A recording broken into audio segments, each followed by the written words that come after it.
Coach Matt Campbell says the win over a very good team came because his team never stopped playing hard, even when there was some adversity. "I think the biggest thing I'd say about our kids is that we played harder longer, which is really rewarding to see," Campbell says. He says it is hard to keep up the effort throughout the entire game. TCU's only score came on a 94-yard kickoff return for a touchdown to start the second half. The Cyclones picked off 2 Horned Frog passes and recovered a fumble, but Campbell says those weren't the plays that turned the game. "The red zone stop down on the goal line is the difference," Campbell says. He says the coaches came to the huddle after TCU called a timeout and told the defense to just keep playing. Campbell says getting the team to buy into what they've been trying to do to turn things around has been a big key to their 6-2 start. 3. "We all want to win the game 60-0, but that's not real.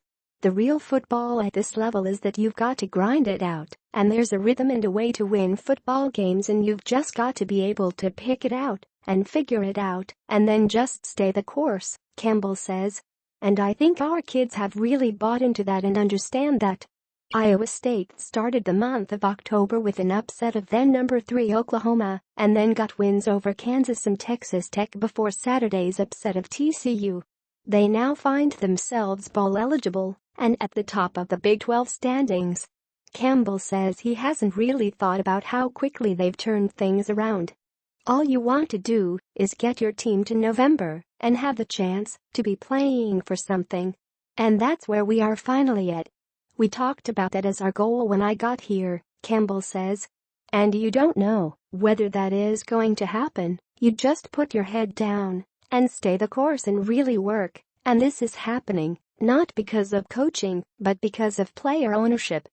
Senior linebacker Joel Lanning says it's hard to realize the team is bowl eligible after not having winning seasons since he's been at ISU. "I mean, it's huge. It hasn't even said and honestly that we are eligible for postseason play.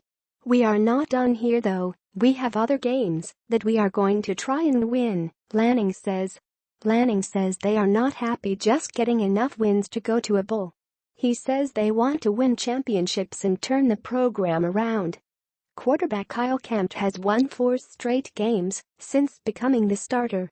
He threw for 202 yards and 2 touchdowns in the game. "We felt great going into the week that they were going to give us chances on the outside. It was just about putting the ball in the right place and giving our guys a chance to make plays," Kempt says. Kempt says the kick return for a touchdown to start the second half didn't bother the team as they were confident in how they were playing. He says they knew TCU was going to get a touchdown at some point as they are a great football team, and he says none of the Cyclones quit on defense, offense or special teams, and they just kept executing what they had to do. The Cyclones will look to continue the win streak on the road Saturday at West Virginia.